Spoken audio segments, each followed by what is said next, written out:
비블리즘의 오해 속에 살아갈 때가 많다는 거예요. 근본주의 신앙을 가진 분들은 하나님이 성경보다 크다는 것을 인정하지 않는 거예요. 그래서 성경이 곧 하나님이다 라고 말하는데, 말씀이 육신이 되신 건 맞아요. 예수 그리스도가. 그리고 말씀이 살아 역사하시는 것도 맞지만 하나님은 성경보다 더 큰 분이시잖아요. 성경은 그저 하나님을 우리가 알게끔 하나님께서 우리에게 주신 사랑의 계시, 지난번에 배운 것처럼. 그럼 사람은 무엇일까요? 사람은 이 성경에 나타난 하나님의 계시의 말씀을 따라서 하나님을 믿고 사랑의 관계들을 지속해 나가는 존재입니다. 그래서 사람의 제일 되는 목적이 웨스트민스터 대소요리문답에 보면은 하나님을 기쁘시게 하고 그를 영원토록 영화롭게 하는 것, 그렇게 되어 있습니다. 이것이 우리 인간의 본분이라는 거예요. 그래서 하나님을 떠난 자에게는 nothing, 아무 의미가 없습니다. 만약에 우리가 하나님 없이 살아간다고 가정한다면 그 끝은 결국 이제 무라는 거죠. 그래서 우리가 성경 말씀 따라서, 왜냐하면 하나님이 우리에게 계시하신 특별 계시인 예수 그리스도, 그 다음에 물이 위에서 아래로 흐르는 자연 계시, 그리고 하나님께서 우리에게 사랑의 계시로 주신 것이 하나님의 말씀이기 때문에 이 말씀을 따라서 살아가야 돼요. 그래서 이제 성경에 나타나는, 성경이라는 거룩한 성서의 주인공은 오직 하나님밖에 없다는 거예요. 예수 그리스도. 우리가 우리 인생의 주인공이 될 수 없고 왕이 될 수 없는 것처럼 이 성경에도 많은 사람들이 나오지만 모세, 오경을 지었던 모세, 그리고 시편과 열왕기의 어떤 주인공격인 다윗, 그리고 대선지서의 주인공격인 이사야, 예레미야. 그러나 바울 사도마저도 성경의 주인공은 될 수 없다는 거예요. 성경의 주인공은 예수 그리스도시다. 왜냐하면 성경은 하나님께서 그 아들 예수 그리스도를 이 땅에 보내셔서 우리를 구원하시는 바로 구속의 역사이기 때문에 그렇다는 겁니다. 우리가 영어로 사람들이 이제 얘기를 많이 하는데, 그래서 인류의 역사도 마찬가지라는 거예요. 그러니까 우리 인류의 역사를 영어로 히스토리 그렇게 얘기하잖아요. 그런데 히스토리가 바로 쉽게 말해서 히스토리라는 말은 히즈 스토리, 히즈라는 그는 예수 그리스도의 이야기, 그런 뜻이라는 거죠. 그래서 사람들이 하나님이 어디 계시냐, 이 하나님 계시다면 왜 나에게 이런 어려움이 다가오고 내 삶에 이런 갑자기 건강에 적신호가 오고, 그리고 또 어떻게 보면은 우리의 삶에 참 어려움들이 찾아올까, 그렇게 생각을 하지만 God is nowhere, 하나님이 어디에 계시는지, 하나님은 계시지 않다, 그렇게 우리가 불평하는 그 불평 속에 God is nowhere에 OW와 H 사이를 이제 자르면 어떻게 돼요? God is now here 이잖아요. 하나님이 여기에 계시다. 하나님은 그 고통의 자리에 예수 그리스도의 십자가와 함께 계시다는 것이죠. 나도 이번 주에 난 록경 형제도 좀 건강이 안 좋아가지고 그런데 나도 이제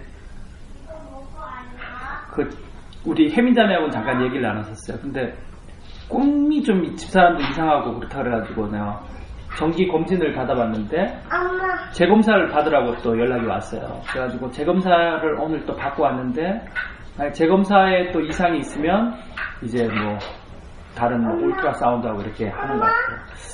근데 그렇게 큰 문제는 아니고 큰 일은 아니지만 그렇게 건강이 이렇게 적신호가 오니까 건강보다 더 소중한 게 없는 것 같아요. 그죠? 우리가 가지고 있는 이제 우리가 그렇게 원하고 있는 스테이투스라든지 학위라든지 그 모든 것도 우리가 이 인생을 살아나갈 때 필요한 거잖아요. 그죠? 건강이 제일 중요한 것 같아요.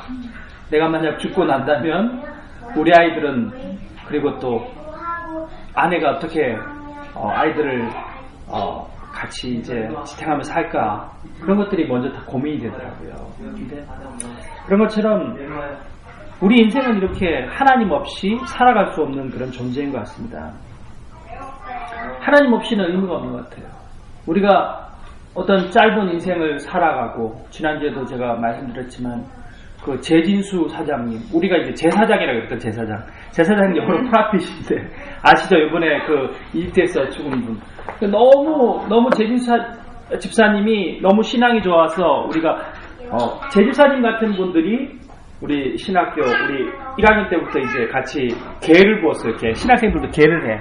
그 성지순례를 가고 싶어서 3학년 때 졸업여행으로 성지순례를 가는데, 제사장님, 그 제진수 집사님이 너무 사람이 좋아가지고, 제 집사님 같은 분이 이제 이집트의 민간 대사가 돼야 된다. 우리가 국가에 탐험을 해가지고, 워낙 너무 이제 그걸 많이 알고, 그 신문 보도에는 시내산에서 왜 올라가려고 하느냐, 그렇게 얘기를 하지만, 시내산이 성경에서는 굉장히 중요한 의미가 있어요.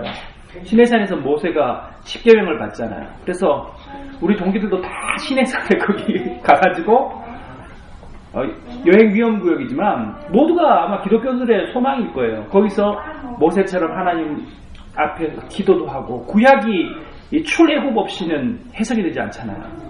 근데 거기 이제 폭탄이 터졌다고. 그래가지고 제 집사님이 자기가 이제 온몸을 던져가지고 그 진천교회 성도들을 살 수 있었죠. 근데 그 부인이 이제 송규현 집사님이고, 그리고 큰딸이 제나리, 둘째가 이제 제레미예요. 제레미는 이제 예레미야라는 이름에서 따왔는데, 그런 죽음들이 아주 우리 근처에 있는 사람이라고요. 우리가 처음에 볼 때는 누구야? 여행 제인주에 가가지고 뉴스에 나오고 누구야? 그렇지만 자세히 텔레비전을 가까이서 보면은 다 아는 사람들이라는 거예요. 우리와 같이 신앙생활을 했던 사람들이고, 배영기 목사님도, 아프간에서 돌아가신 배영기 목사님도 내가 이제 MDB라는 그 THM 선배 목사님이었다고요. 그 우리가 욕할 수 없는 거죠. 왜냐면 우리 주위에 있는 사람들의 이야기들이니까. 그리고 오늘 캐나다 한국일보에 나왔는 탈남자 인터뷰 0.8%도 바로 우리 교우들 중에서 또 앞으로 어떤 일들이 닥칠지 모르는, 그런 우리는 이런 세상 속에서 살아나가는 연약한 존재라는 겁니다. 하나님을 의지하지 않고는 단 하루도 살아나갈 수 없는 존재들이에요. 10년 후를 우리 장담하지 못한다는 거예요. 40대 돌연사가 얼마나 많습니까? 내가 40대가 되고 나니까 왜 남자들이 이렇게 팍팍 죽는지 알 것 같아. 그리고 지난주에는 우리 사촌 처형이 또 죽었어. 55세인데 갑자기 또 돌아가셨어. 그래가지고 그냥 페이스북에 내가 그냥 간단하게 한 글자 남겼는데, 열심히 신앙생활하고 살아가지만 어느 순간에 또 우리 인생의 마지막 마침표가 찍어질지 모른다는 것입니다. 그렇기 때문에 우리 인생들은 하나님을 알고 하나님을 사랑하고 하나님이 우리에게 허락하신 가족들을 좀 더 이 한시적 인생을 살아나가면서 사랑하며 살아나가야 되는 책임이 있는 거죠. 불쌍히 여겨야 되는 거지. 남편을 불쌍히 여기고, 아내를 불쌍히 여기고, 그 자녀들을 불쌍히 여기고, 때로는 화가 나고 내 뜻대로 안 될 때도 있지만 그것이 우리 인생이라는 겁니다. 그래서 이 하나님을 경험하는 삶, 일명 하경삼의 지은인 헨리 블랙가비 목사님은 이렇게 이제 4가지로 우리 인생의 실체들을 말하고 있습니다. 한번 교재 한번 답따라 볼까요? 1번은 뭐겠어요? 괄호하는 뭐겠어요? 하나님은 항상 당신의 주위에서 일하고 계십니다. 2번은 하나님은 당신과 실제적이고, 그 다음에 뭐겠어요? 개인적이며 지속적인 사랑의 관계를 추구하십니다. 그러니까 하나님은 굉장히 나 자신과의 개인적인 관계들을 원하고 계시다는 거예요. 지난주에 제가 한번 말했지만, 옆 사람은 암에 걸려 죽어가지만, 사촌 처형이 암에 걸렸지만 나도 내 감기가 더 중요한 거야 사실은.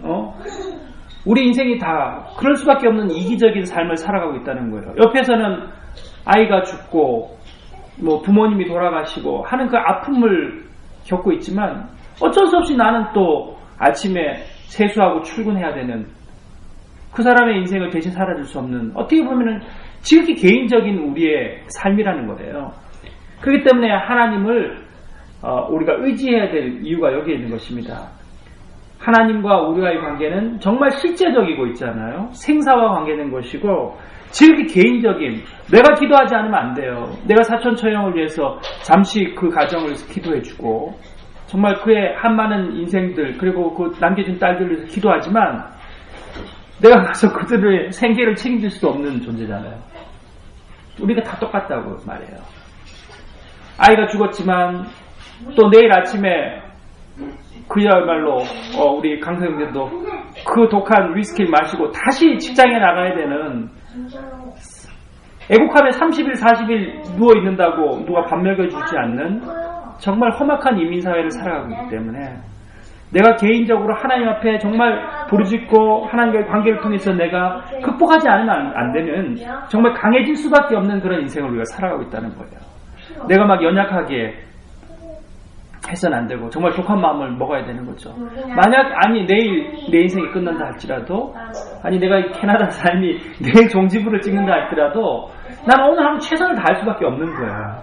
아까도 말씀드린 새벽 4시 반에 이민국에서 찾아왔던 그 목사님도 열심히 이제 목회는 못 하셨어요. 근데 목회를 하시려고 오신 것도 아닌 것 같고, 그렇지만 낮에 열심히 일하시다가 이제 고난 잠에 들었는데 또 그날이 캐나다에서 마지막 밤이었는지 어떻게 알았겠어요.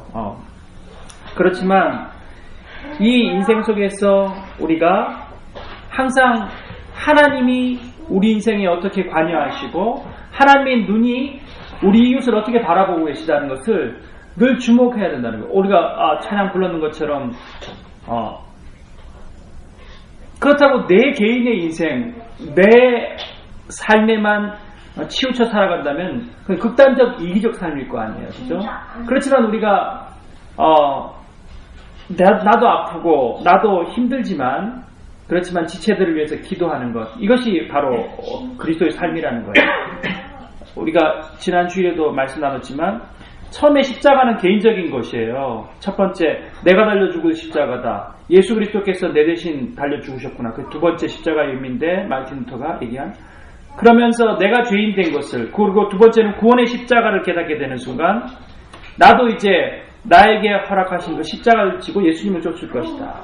결단이 있어야 되는 것. 그것이 이제 캘빈에게 율법의 제3사용이에요. 율법은 너희가 지켜라 하면 된다, 안 된다, 614가지로 주시고 10계명으로 주신 것, 그것 때문에 지키는 것이 아니라 하나님의 은혜에 감사해서 지키는 것이잖아요. 그것처럼 내가 내 십자가의 의미를 깨닫고 내가 주님께서 허락하신 내 인생의 고통의 십자가를 안다면 기쁨으로 지고 가는 거죠.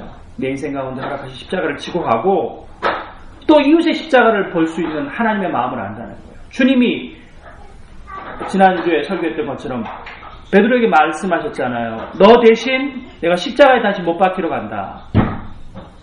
내가 치지 않는다면 누군가는 반드시 져야 되는 십자가라는 거예요. 사실 아주 재미있는 얘기가 하나 있어요. 내가 한번 정은자매 내가 오면 내가 한번 이 얘기 꼭 해주고 싶었는데 미국에서 우리 선배 목사님이 목회를 하시는데 그런 얘기를 한번 하더라고요. 사업을 하면 우리 리성형제도 들어도 좋겠다. 적자가 나는 거예요. CEO는, 경영하는 사람은 월급은 반드시 줘야 돼요. 매스터들이 먹고 살아야 되잖아. 박사범도 부인이 있고 이제 아이가 있다고 손 치면은 월급은 그대로 나가는 거예요. 셀러리는. 그렇지만 내가 CEO, 내가 경영자가 되면은 나는 못 먹어도 월급은 줘야 돼요. 그래야지 이 유지가 되는 거야. 그것 때문에 이제 목사님을 찾아간 거예요. 우리 오늘 나오지 않았던 영빈 형제도 남는 게 없는 거야. 부모님이 도와주시고. 왜냐면은 이 비즈니스를 계속 유지해야 되지만 월급을 줘야 되니까 남는 게 없는 거예요. 내가 사실 직원보다 더 차지하는 싹이 적은 거야. 근데 왜 가치 있겠어요? 왜 가치 있는 삶일까요? 왜 내가 여기서 이민사회 가운데 도장을 경영해야 되고 우리 영균 형제 같은 비즈니스 해야 될까요? 내가 남는 게 없는데. 그게 하나님 나라에서 귀한 거라는 거예요. 나 때문에 내 밑에 있는 가정들이 먹고 살고 있잖아요. 내가 그랬다고 내가 비즈니스를 닫아버리는 거야. 나 이익도 안 남고 내가 누구 좋은 일 하려고 내가 이 사업을 해. 나 때려치워. 그러면 어떻게 돼요? 내 밑에 있는 모든 피라미드들이 다 무너져 버린 거 아니에요. 그러니까 하나님께서 맡기신 그 소명 아니면 감당할 수 없는 것이죠. 내가 나중에 셀러리맨에서 정말 경영자로 내가 바뀐다 할지라도 내가 반드시 기억해야 될 것은 내가 나 혼자 살아나가는 인생이 아니라 함께 살아나가는 인생이라는 거죠. 사실은 우리 교회 공동체도 마찬가지인 것 같아요. 우물에 돌 하나가 빠지면 우물이 무너진 것처럼 우리가 너무 경험했잖아. 우리 목사님도 이번 주에 얘기했지만 우리 외순자매의 소중함을 얼마나 느꼈어. 외순자매가 HWP 주보를 하면 딱 닫는데 HWP가 없는 거야. 한글 파일이 전부 다 MS 워드밖에 없는 거예요. 그래가지고 혜민자매 했는데 혜민자매 또 하드가 박살이 났어요. 미경자매한테 갔는데 미경자매는 또 HWP가 없어. 그래서 나한테 연락이 왔는데 난 또 한글 파일이 나도 없어. 그래가지고 다운받으니까 안 돼. 그래가지고 세린자매한테 갔는데 세린자매는 복사를 했는데도 컬러 프린팅이 없어. 그래서 그리고 결국에는 온 교회를 돌면서 우리 모두에게 목사님이 하신 말씀이 우리 모두에게 외순자매의 소중함을 경험케 하는 일이었다. 선물할게요. 그러니까 매주 우리가 외순자매가 수고로의 주보를 만들지만 그 수고와 애씀에 대해서 내 감기가 더 중요했다는 거예요. 이웃의 불치병보다 내 감기가 나한테는 더 힘드는 일이었다는 거예요. 그렇지만 결국에는 우리 모두가 공동체구나. 근데 학업에도 마찬가지예요. 저도 내가 왜 이렇게 4년 동안 학업이 밀렸느냐. 나와 같이 공부하던 명성교회 부목사님이 녹음되니까 그만 신명한 거는 아니지만 그 목사님이 박사과정을 그만두게 되시는 바람에 그 불똥이 튀기 시작한 거예요. 아니 저 사람의 학업의 그만둠이 우리 모든 공동체에게 영향을 미칠 줄은 아무도 몰랐을 거예요. 그러니까 내가 4년이 미뤄지니까 내 뒤에 있던 저 하나님의 지파인교회 부목사님 뭐 이런 분들은 계속 또 밀리는 거예요. 그러니까 이 한 사람이 살아나가는 인생이 아니라 어떻게 보면 우리 모두가 공존하는 인생이라는 거예요. 마찬가지 아니겠어요? 우리 그전에는 우리가 이거 뭐 천천히 하지 여기 뭐 오입도 되고 다 잘 되는데 근데 외순자매가 계속 이제 실패하시다가 10번째 영주권 받았다 그러니까 나도 얼른 해야 되겠다 막 목사님도 빨리 안 해 그래가지고 막 미경자매도 내고 혜민자매도 내고 우리에게 어떤 도전이 되는 거잖아요. 이거 넋 놓고 있으면 안 되고 되네 계속 안 될 줄 알았는데 되는구나. 나도 마찬가지인 거였어요. 나도 3년 전에 영주권을 4년 전에 낼 때 주위에 공부하시는 목사님들이 내니까 영주권을 학생이 내도 되는구나. 그것이 서로에게 영향을 미치는 거예요. 우리가 혼자 살아나가는 것 같지만 결국은 하나님께서는 이 모든 일을 함께 이루어 나가신다는 거예요. 이것을 영어로 이제 코오퍼레이션 이렇게 얘기를 하는데 하나님도 마찬가지라는 거예요. 어떤 시인이 그런 얘기를 했다잖아요. 내가 한국 시인 그분의 이름을 잘 모르겠는데 내 생각에는 추측컨대 송명희 씨였던 것 같아요. 하나님은 손이 없습니다. 그렇기 때문에 우리가 하나님의 손이 되어드려야 되고 하나님 발이 없습니다. 우리가 하나님의 발이 되어드려야 됩니다. 하나님의 눈이 그 어느 곳에 머무는지 하나님이 우리 공동체에서 어느 누구를 바라보고 있는지 우리 교회에서 가장 어려움에 처한 가정이 있다고 생각해 봅시다. 저번에도 말씀드렸지만 가장 외로운 시니어가 있다고 생각해 보세요.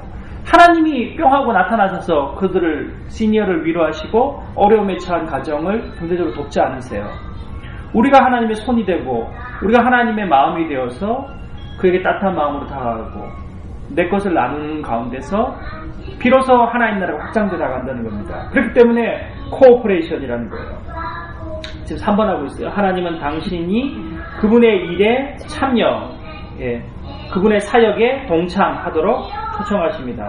4번 하나님은 하나님 자신과 자신의 목적과 길을 보여주시기 위하여 성령님에 의해 성경과 기도와 환경과 교회, 그렇죠. 교회 공동체가 그래서 중요하다는 겁니다.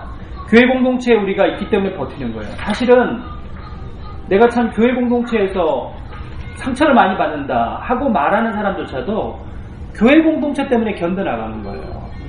한번 곰곰이 오늘 자기 전에 한번 생각을 해보세요. 내가 이민 와서 정말 나 혼자 이런 어려움을 겪었으면 어떻게 됐을까. 와봤더니 직장에서 영주권 가지고 장난을 치는 거예요. 극단적인 선택을 할 수도 있는 거예요. 내가 아까 말했지만 멕시코를 통해서 잠수정으로 미국으로 미리국을 할지 한국으로 돌아갈지. 그렇지만 함께 견뎌나가는 지체들이 있기 때문에 내가 이 어려운 상황들을 극복해 나가는 거잖아요. 용기를 가지고 치열업 용기를 내라. 서로가 기도해주고 내가 혼자가 아니구나. 강성 형제도 마찬가지예요. 강성 형제도 지금 영어 한마디도 못해가지고 막 그런데 교통사고가 나는 거예요. 나도 사실은 학교를 빼고 뭐 애들도 뭐 어떻게 가겠어. 나도 학교 가야 되지만 더 딱하게 된 거 아니에요. 그러니까 뭐 갈 수밖에 없었어 사실은. 뭐 말을 못하는데 어떻게 옆에서 나도 잘 못하지만 얘기를 안 해주면 다 덮었을 거 아니에요. 거린센터에서.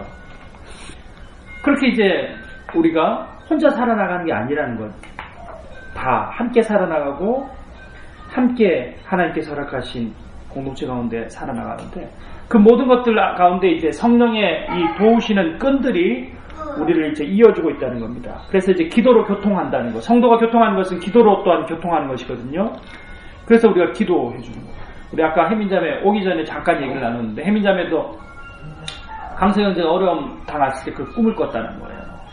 한번 얘기를 해줄까? 그러다가 말았다는데 그렇게 우리가 그 과정을 위해서 기도하다 보면은 꿈에서도 하나님께서 보여주시고 있는 거예요. 그래서 꿈을 먼저 얘기해 줬으면 더 조심했겠지. 내가 막 야단을 쳤어요. 지난주에 핸드폰 보다가 걸리고 돈도 없는 사람이 이번에 또 옆구리 긁어가지고 2,500불. 본인이 원해서 그렇게 됐지는 않았겠지만 2주 연속으로 그런 사고가 났다는 것은 인재일 수 있다. 내가 피할 수도 있었던 것이다. 좀 더 시그널을 열심히 보고 좀 이 휴대폰 하지 않았으면은 하나님을 원망할 필요도 없이 어떻게 보면 우리가 때로는 우리가 조심하지 않아서 받게 되는 대가도 있다고 내가 막 좀 야단을 쳤어요.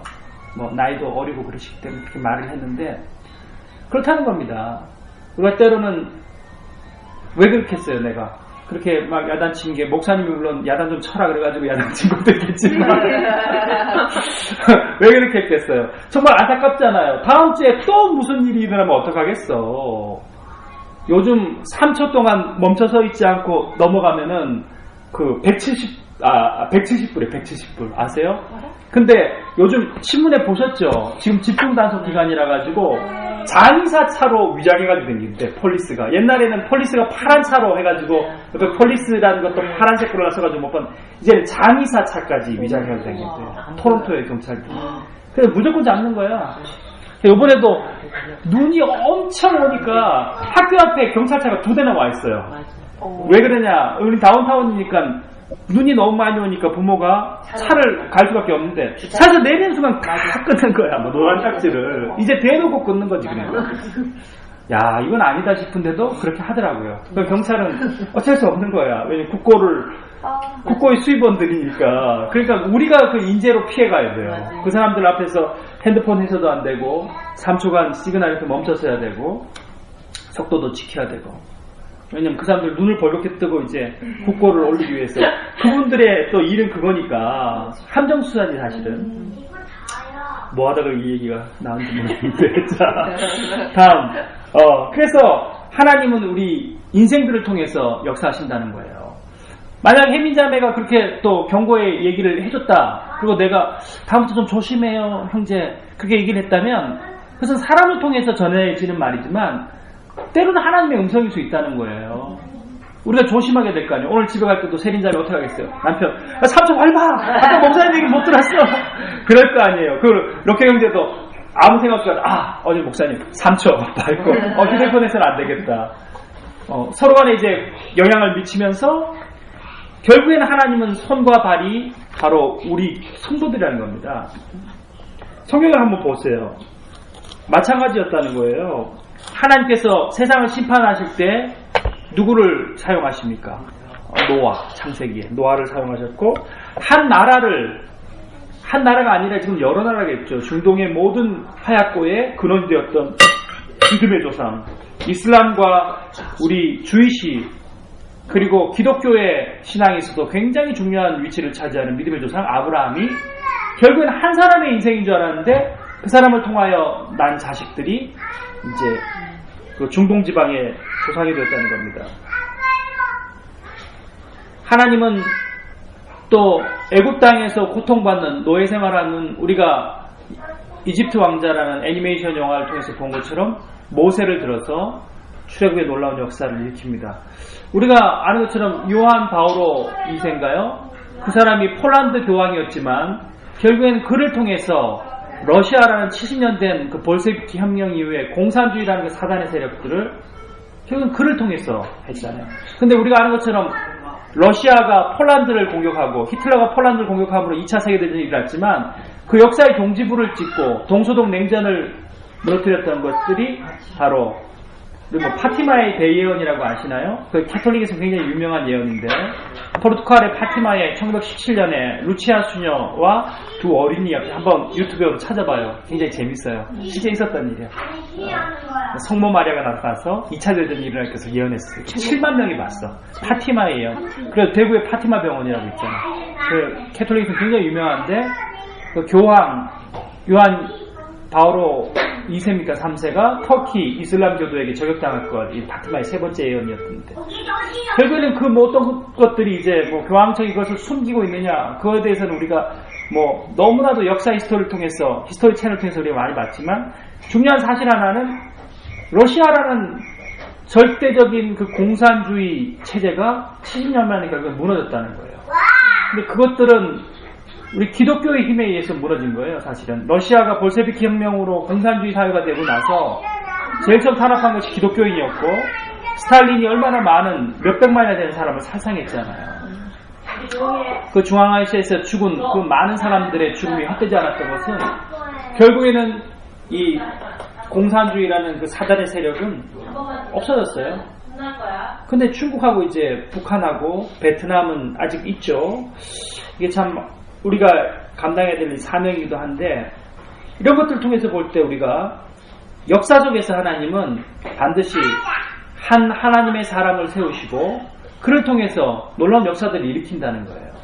어떻게 폴란드 그 공산주의 치하에 있는 바르샤바 조약기구 동유럽 연맹 공산주의 위성국이라고 하는 폴란드에서 어떻게 교황이 낫겠어요, 그렇죠? 교황이라고 하면은 그래도 로마의 대주교로 그리고 캐톨릭에서는 수장인 셈인데 그 사람을 통해서 놀라운 역사들이 일어났던 건 사실인 것 같습니다. 21세기에서. 그리고 우리가 아는 것처럼 그 유명한 테레사 수녀 때문에 그 사랑의 선교를 통해서 그 인도의 그 가난이 세상에 알려지고 그 인도의 그 얼마나 그 비폭력 간디 이후에 얼마나 그래도 인도의 사람들이 고통받아 왔어요. 여성들이.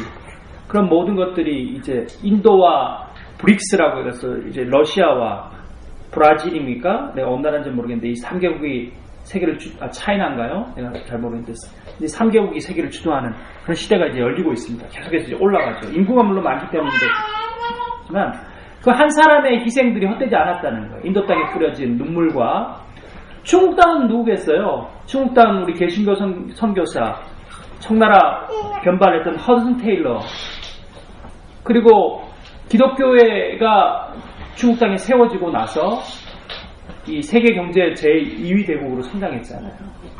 미국이 아직 세계의 경제 수장의 나라가 되고 이제 유지될 수 있는 것은 다 이제 기독교인들이 하나님 앞에 기도하는 사람들이 있기 때문이에요. 물론 전쟁을 통하여서 얼마나 많은 세계 질서 가운데 그들이 해악을 끼친 것도 있지만 그래도 아직까지는 하나님의 많은 사람들이 미국을 위해서 기도하고 있고 그리고 그 나라에 많은 하나님의 사람들이 있다는 거예요. 우리가 아는 것처럼 그 유명한 우리 흑인 대통령 누굽니까?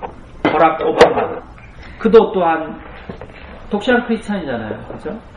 자, 하나님께서는 자기의 비밀을 그 종 선지자를 통해서 보이시지 않고는 행하심이 없습니다.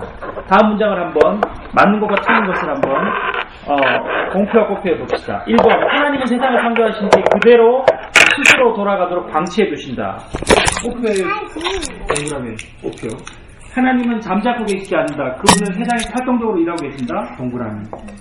사람들이 하나님의 일을 할 때 자신이 좋다고 생각하는 일을 스스로 결정해도 된다. 곱표. 하나님은 사람들을 그분의 일에 참여시키신다. 공표. 하나님은 그분의 일에 사람들을 참여시키기 위해 항상 주도권을 잡으신다. 공표. 우리가 몇 주 전에 한번 함께 했지만 예수님께서도 아버지가 일하시니 나도 일한다. 아버지가 하시는 일을 내가 주시하여 본다. 한번 이 부분 한번 읽어볼까요? 우리 세린자매 한번 읽어주세요. 옆에 있는 예수께서 그들에게 이르시되 한번 읽어주세요.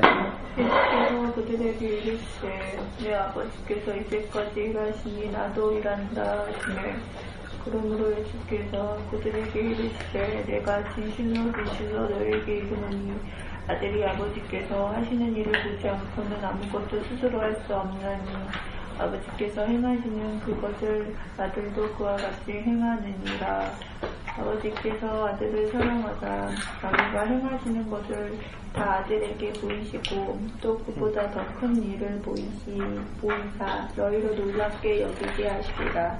아멘. 보세요. 근데 내가 볼 때 공자의 유교나 석가모니의 불교가 진리일 수 없고 그것들의 어떤 종교성을 부정해서는 안 돼요. 종교라는 것은 뭐겠어요? 우리는 진리지만 그들은 종교거든요. 진리는 종교 위에 있는 거잖아요. 그런데 왜 그들이 진리가 될 수 없고 종교의 한계 속에 갇혀있을 수밖에 없냐면은 바로 그 태동자가 인간이었기 때문이에요. 신이 아니었다는 거예요. 그 죽었잖아요.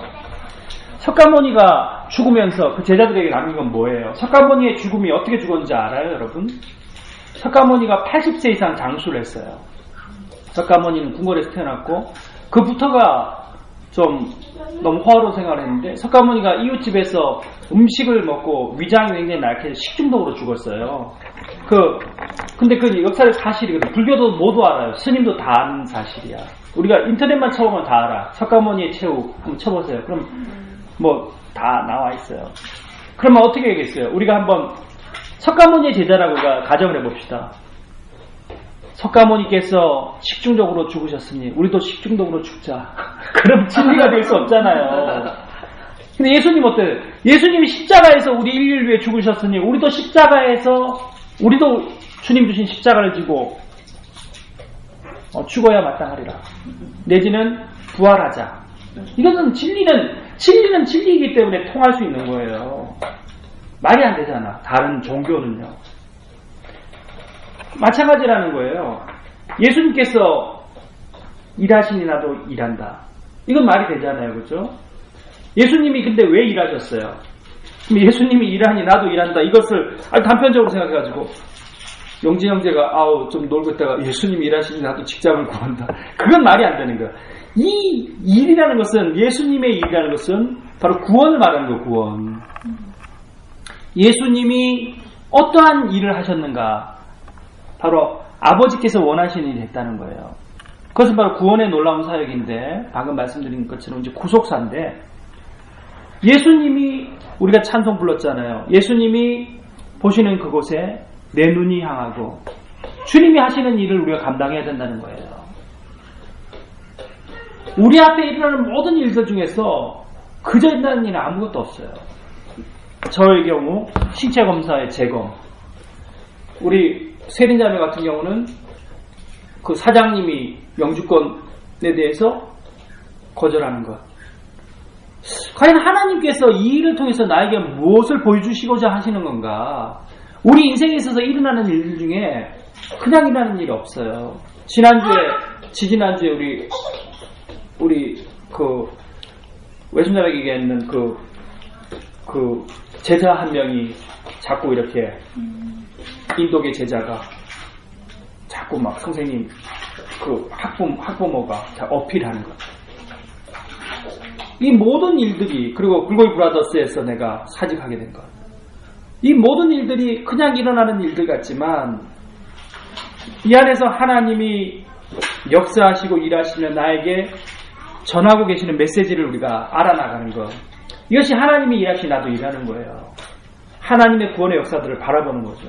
하나님이 내 남편을 바라보시면서 무엇이라고 하고 계시는 건가?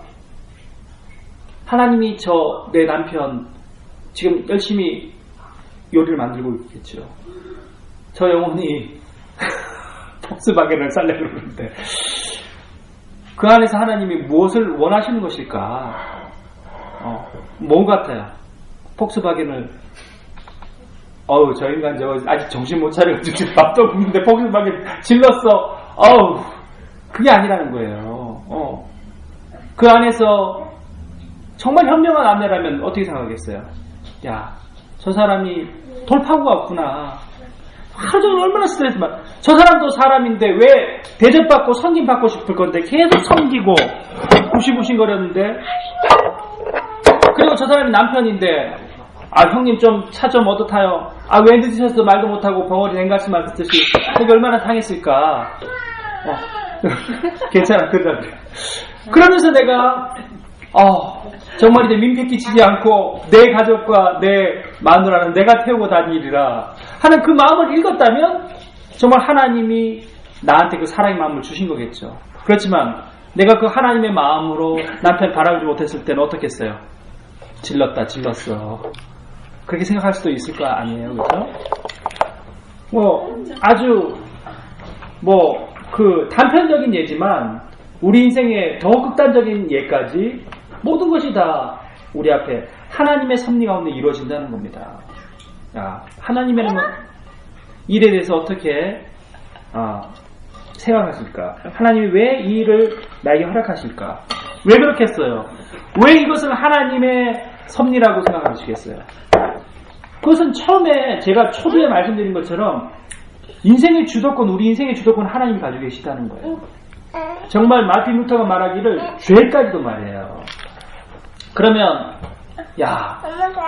하나님 정말 저 사람이 저렇게 될 때까지는 이런 일까지도 하나님께서 허락하신 것입니까? 제가 그 찬송가 제가 잘 모르겠는데 흑인 니그로 스피처럴 흑인 연가 중에서 우리가 유명한 찬송인데 내가 갑자기 생각이 안 나네. 한 찬송가는 그 여자 그 흑인 가수의 탄생에 때부터 비화가 있는 거예요. 그 여자 가수는 아버지가 없어. 알고 봤더니 엄마가 밤길을 걸어오다가 얼마나 그 흑인 동네가 무서워, 미국에서. 그러다가 불의의 사고를 당했어요. 그래가지고 그 불량배를 통해서 자기가 가지게 된 거예요. 그 거리에서 어떤 불량배가 아버지인지도 모르는데 그 아이가 태어나게 된 거죠. 그렇지만 그럼에도 불구하고 그 어머니는 그 생명을 지우지 않고 자기를 출생하고 길렀다는 거예요. 내가 그 찬송가가 갑자기 생각이 안 나는데, 그러면서 그 인생이 그럼 어떻게 된 거예요? 나는 사단의 자식인가? 내 아버지는 동네를 누비고 다니는 건 깡패였는데 그러면은 나는 그런 죄악의 시 가운데서 태어난 것인가? 그게 아니라 그 안에서도 하나님의 놀라운 주도적 섭리가 있었다는 거예요. 그 인생을 허락하신 섭리가 있었다고 믿고 그 흑인 가수는 찬송하고 있는 겁니다. 이게 굉장히 극단적인 이야기겠지만 우리의 인생에 일어나는 불필요 없는 죄악된 모습, 우리의 넘어짐까지도 어떻게 보면 하나님의 큰 구속사의 섭리 가운데 있다는 거예요. 그렇기 때문에 우리가 다시 일어날 수 있는 거예요. 왜냐하면 내가 잘못했구나, 실수했구나, 그것을 깨닫는 그 순간이 넘어진 것을 알게 되는 순간이잖아요. 일어나는 순간인 것처럼 우리의 인생의 조그만 실패, 그런 것까지도 결국엔 하나님의 주도권 안에 있다는 것입니다. 우리의 인생은 아버지의 일에 연합하여 생각해야 된다는 것입니다. 자, 그러면 우리가 그런 아버지의 주도권, 하나님 아버지의 주도권을 아는 순간 우리 교재에서 가장 중요하게 여기는 것 중에 하나인데 바로 조정, 어저스트가 필요하다는 거예요. 우리가 교통사고 날 때 조정자를 어저스터 그렇게 얘기하잖아요. 그런 것처럼 우리의 인생의 초점을 다시 하나님께로 돌이키는 거죠. 이거 아니구나. 하나님 우리 인생에서 허락하신 일들이 지금 결과론적으로는 좀 어려움 가운데 있지만 하나님이 이것을 통해서 우리 가정에 허락하신 놀라운 계획과 섭리들이 있겠구나 깨닫게 되면서 내 인생을 하나님 앞으로 또 조정하는 거죠. 재미있는 얘기가 하나 나오는데 아마 설교 공부를 하시고 이찬수 목사님이 한번 설교하셨던 것 같아요. 이찬수 목사님 설교가 이 내용하고 아주 흡사한데 한번 보다 보면 이런 내용들이 한번 나와요. 그 엘리사라는 이스라엘 선자의 사환이 있었다는 거예요. 우리가 아는 것처럼 구약의 선자들은 이 도제교육이었어요. 장인처럼 제자를 직접 길러내는데 아람, 지금으로 말하면 이제 시리아 군대가 쳐들어왔는 거예요. 왜냐하면 엘리사 선지자가 이스라엘 왕에게 모든 걸 다 얘기해 주는 거예요. 아람 왕이 침실에서 자기의 부인하고 얘기했는 것까지. 하물며 궁궐에서 신하들한테 이스라엘을 언제 치라. 그러면 다 대비를 세우고 있는 거예요. 그러니까 얼마나 속이 상했겠어요. 그래서 이 아람 왕이 이스라엘 나라를 치기 위해서는 엘리사 선지자를 죽여야 된다. 그래서 엘리사의 집을 포위했는 거예요. 근데 사환이 아침에 사환이 뭡니까? 몸종이니까 화장실에 가려고 일어났는지 그건 성경에 잘 나타나 있지 않아요? 새벽에 일어났다고요. 근데 딱 보니까 자기 엘리사 선지자의 집 온 주위를 그냥 아람 군대가 둘러싸 있는 거예요. 깜짝 놀라가지고 스승을 깨웠습니다. 그때 스승이 한 일은 무엇입니까? 하나님께 기도하며 하나님 저들의 눈을 막아달라고 기도했는 거예요. 저들이 우리를 보지 못하게, 특별히 저들이, 그리고 사환에게는 이렇게 얘기했어요. 하나님의 군대가 우리를 지키고 있는 것이 보이지 않느냐. 하나님의 불병거가 우리를 지키고 있는 것이 보이지 않느냐.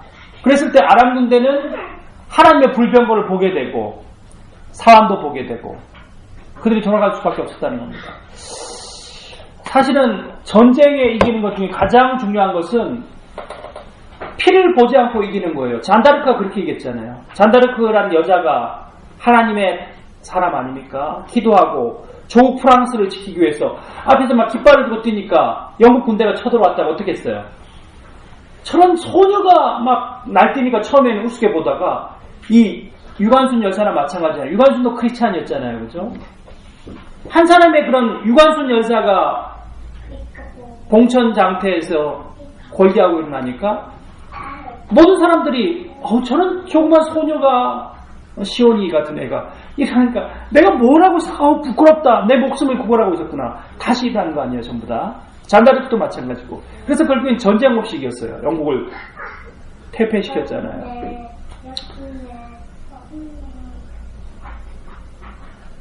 우리가 하나님의 사람이라면, 우리가 기도하고 하나님과의 온전한 관계를 유지하고 있다면 하나님이 우리 눈에 보이게 하시는 거예요. 그리고 그들의 눈에는 다른 것을 보게 하시는 거예요.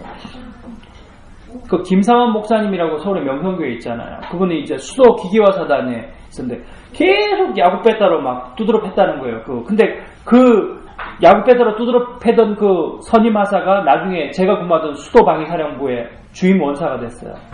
근데 이 김사만이라는 청년을 때리려 그러는데 어떤 손을 누군가가 거룩한 손이 때리지 못하겠다는 거예요. 그래서 못 때렸다는 거예요. 나중에 그 얘기를 했는데, 간증했는데. 마찬가지입니다. 정말 탈남자들이 전부 다 쫓겨가는 상황이라도 하나님 앞에 기도할 때 있잖아요. 내가 그 8%가 될 수 있잖아요. 100명 중에 8명인데 왜 내가 될 수 없겠어요? 기도하는 8명이 결국엔 안 나가게 되는 거잖아요. 그들의 눈에 형제자매들이 어려움에 처하게 되겠구나. 아버지 창간이랑 총살나가겠구나. 그 마음을 움직이는 순간 되는 거예요. 이민관의 마음을 누가 다스리겠어요? 하나님 다스리시는 거예요. 우리도 마찬가지라는 거예요.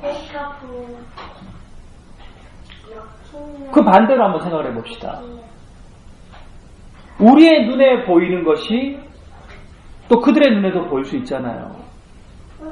반대로는 뭐겠어요? 하나님께서 우리에게 허락하신 믿음의 눈이 있어요. 사환이 처음엔 보지 못하다가 엘리사를 통해서 보게 된 것이 무엇입니까?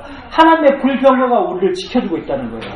우리 저번에 내가 이번 주일에도 말했지만 우리가 그때 원주민 선교 갈 때 예담교회에서 막 정말 두려워 떨고 준비할 때 한 자매가 그렇게 얘기를 하더라고. 많은 천사들이 우리는 몇 명 되지 않지만 날개를 이렇게 오므리고 우리 주위에 있는 것이 자기가 보인다 그러더라고요. 그리고 원주민 선교를 갔다가 이제 그 버스로 24시간을 오는데 하늘에서 비행기가 이렇게 지나가는데 저번에도 얘기했죠. 그때 갈 때. 비행기가 이렇게 한번 지나가고 이렇게 한번 지나가는데 구름이 십자가가 되더라는 거예요. 이것은 하나님의 십자가가 있구나. 그리고 예담교에 다시 돌아와가지고 보는데 창틀에 이렇게 십자가 모양으로 이렇게 돼 있는데도 이것도 십자가네. 그죠? 주님의 십자가가 여기 되셨구나. 주님 감사합니다. 늘 나를 떠나지 않고 계셨거든요. 그렇겠다는. 그럼 뭐겠어요? 자기 믿음의 눈 아니겠어요? 그죠? 지금은 우리가 어려워요. 근데 믿음은요, 그거예요. 내가 보세요. 우리가 1년 전에 예수님에 이렇게 이번에 9번째 떨어지고 이제 10번째예요, 목사님. 이제 안 되면 필리핀이라도 갈 거예요. 우리 모두가 들었잖아요. 근데 있잖아요. 그때 믿음으로 도전했다는 마지막. 믿음은 마지막에 필요한 거거든. 9번 넘어졌을 때 그만둬버리면 그건 믿음이 아니에요. 10번째 다시 일어나는 게 그게 믿음이잖아요. 무슨 말씀인지 알겠죠? 믿음의 눈으로 보이는 거야. 어떡하겠어. 믿음의 눈으로 하나님께서 필리핀으로 안 보내시고 조지아로 안 보내시고 한국으로 다시 안 보내시고 이 땅에 허락하실 거라는 거. 왜 알겠어요? 왜 알 수 있을 것 같아요? 하나님이 그렇게 시작하셨잖아. 벌써 도장을 인수하게 만드시고 집을 개혁하게 만드시고 하나님의 역사가 이미 시작됐는데 하나님이 이미 그 거대한 댐에 물꼬를 트기 시작해서 은혜의 물결을 트기 시작했는데 그게 믿음이잖아요. 근데 내가 불신앙은 뭐겠어요? 그렇게 하나님이 역사를 시작하고 계시는데도 필리핀으로 가야 되겠다. 10번째는 못 내겠다. 그건 이제 불신앙이라는 거예요. 그래 이게 믿음의 눈이라는 겁니다. 우리가 지금 이렇게 살아가고 있지만 내 남편하고 내가 이렇게 조그만 방에서 애하고 이제 고생하면서 사실은 늘 교인들한테 민폐 치고 좀 태워주세요 좀 하고 살아가고 있지만 내 10년 후는 정말 내가 정말 하나님 앞에서 후배 인자들한테 동생들한테 내가 도와줄 수 있고 내 남편도 이제 정말 토론토 최고의 레스토랑의 사장이 되어 있고 나도 사장 부인님이 되어 있고 그런 믿음의 눈으로 내 미래를 바라보고 내 남편의 가능성을 바라보는 게 바로 믿음의 눈이라는 거야. 지금 그럼 불신앙의 눈은 뭐겠어요? 아니 지금 우리 친정 아빠 엄마 밑에 있었으면 지금 호리호강하고 내가 운전하고 다닐 건데 재주 없다, 재주 없어. 저 남자 만나가지고 내가 이 고생을 하고 있다. 생각하면 그건 불신앙의 눈이에요. 아주 쉽게 말해서.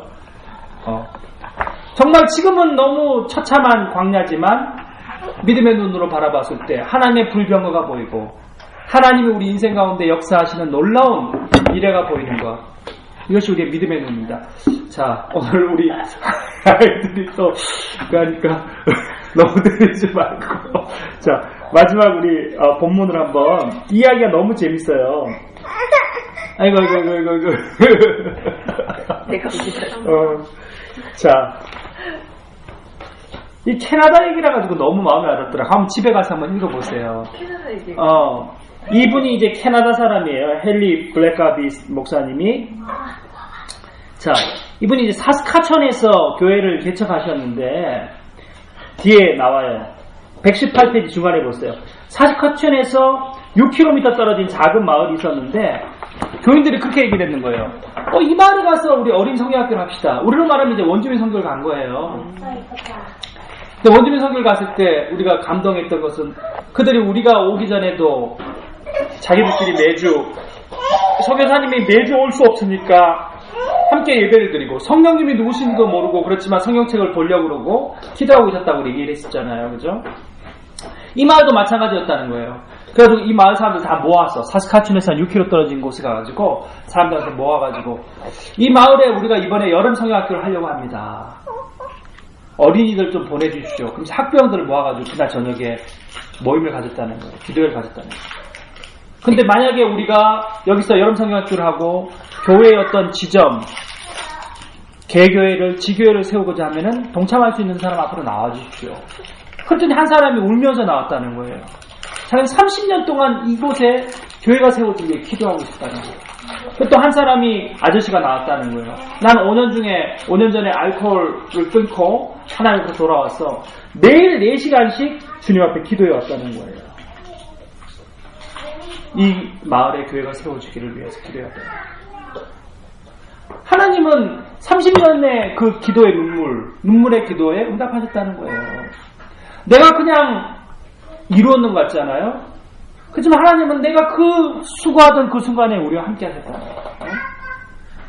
내가 스틸즈에 지금 차 태워줄 사람이 없어가지고 컴퓨터는 고장났지 그 눈보라가 몰아치는데 막 눈길에 그 영하 19도가 되는데 그 야밤에 마리아 할인을 태우고 남편은 없고 유모차를 밀고 그 스틸즈 밤거리를 걸어갈 때도 하나님 함께 하시고 내가 아침에 갤러리 가가지고 김장하고 저녁에 커피숍에서 아르바이트하고 그 흑인들이 그리고 막 우글우글거리는 킬에 막 그 밤거리에 막 오돌오돌 떨면서 시내버스를 타고 오는 그 순간에도 하나님은 우리의 기도를 듣고 계셨다는 거예요.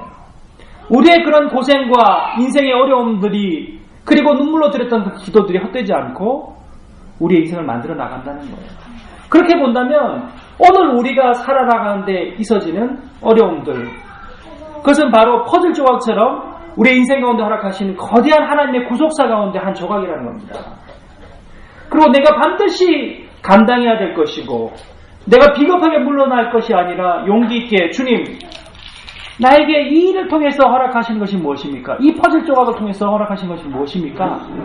하나님 이 어려움을 통해서 내 인생에 주님 주시는 말씀은 무엇입니까?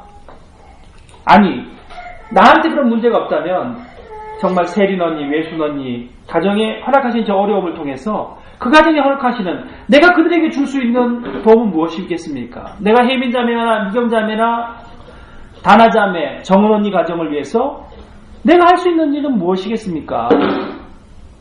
그것이 바로 하나님의 눈, 하나님이 허락하신 눈이라는 것입니다.